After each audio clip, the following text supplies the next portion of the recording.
Hi friends, welcome to my channel Healthy Recipes. இன்னைக்கு நம்ம பார்க்க போறது chicken biryani. 15 minutesல pressure cookerல ஈஸியா ஒரு biryani எப்படி செய்யுதுன்னு பார்க்கலாம்.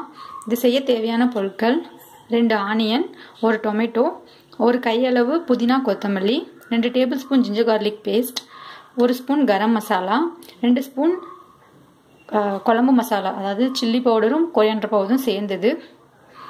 இது வந்து பிரியாணி பவுடர் சக்தி பிரியாணி பவுடர் எடுத்துர்க்கேன். இது நீங்க ஆட் பண்ணா ஆட் பண்ணிக்கலாம் இல்லாட்டி விட்டுறலாம். ஏன்னா நம்ம கரம் மசாலாஸ் எல்லாம் ஆட் பண்ண போறோம்.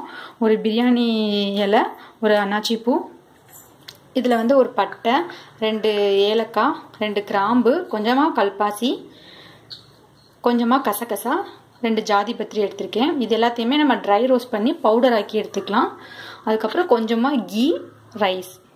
இப்போ பிரஷர் குக்கர்ல இது எப்படி செய்யறதுன்னு பார்க்கலாம். சிக்கனை வந்து நான் கழுவி மஞ்சள் போட்டு வச்சிருக்கேன்.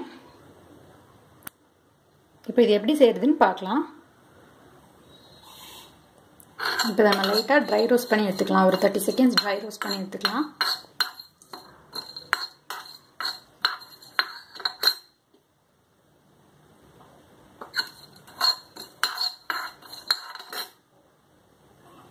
இப்போ நான் இதை அரைச்சி எடுத்துக்கிட்டேன். இப்படி அரைச்சி எடுக்கிறதுனால பிரியாணிக்கு ஒரு நல்ல டேஸ்ட் அண்ட் கலர் கிடைக்கும். ப்ளஸ் நம்ம சாப்பிடும்போது வாயிலையும் கடிப்படாது. இப்போ ஒரு ப்ரெஷர் குக்கரில் 2 டேபிள் ஸ்பூன் நெய் விட்டுக்கலாம். நெய் வேணாம்னு நினைக்கிறவங்க நீங்கள் ஆயில் விட்டுக்கலாம்.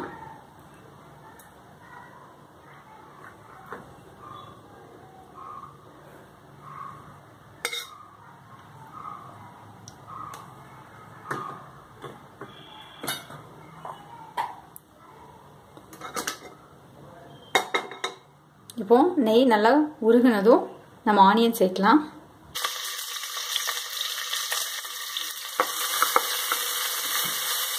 ஆனியன் எவ்வளவு நம்ம கோல்டன் ப்ரௌனா பண்றோமோ அந்த அளவுக்கு பிரியாணி நல்லா கலரா கிடைக்கும். ஏதாச்சும் ஒரு கோல்டன் கலர்ல கிடைக்கும். அதனால இது நல்லா ரோஸ்ட் பண்ணலாம். தேவையான சால்ட் போட்டா கொஞ்சம் சீக்கிரமா வதங்கும். இப்போ நான் சும்மா இதுக்கு தேவையான சால்ட் தான் போட்டிருக்கேன்.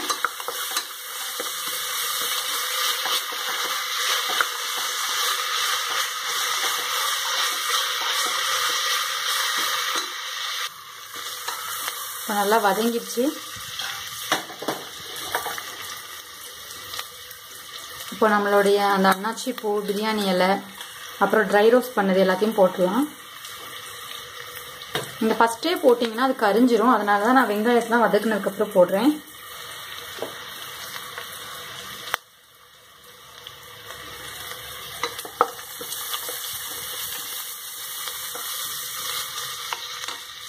இது ஜஸ்ட் ஒரு 30 செகண்ட்ஸ் போட்டால் போதும்.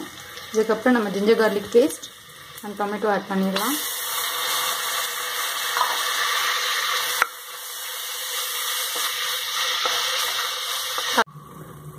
தக்காளியோடு நான் புதினா கொத்தமல்லியும் சேர்த்து இப்போ வதக்கிட்டேன். இப்போ எல்லாமே நல்லா வதங்கிடுச்சு. இப்போ இது கூட நம்ம சிக்கன் ஆட் பண்ணிடலாம்.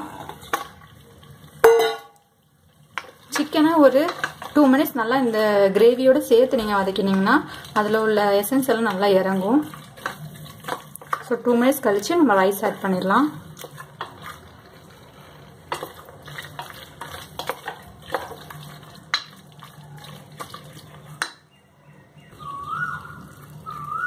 ஓகே, 1 மினிட் ஆயிடுச்சு. இப்போ நம்ம ரைஸ் ஆட் பண்ணிடலாம்.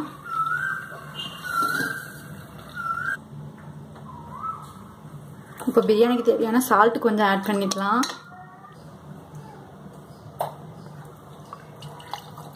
இப்போ இதை நம்ம ஒரு 15 மினிட்ஸ் குக் பண்ணி எடுக்கலாம். ஒரு 2 to 3 விசில்ஸ் வரட்டும்.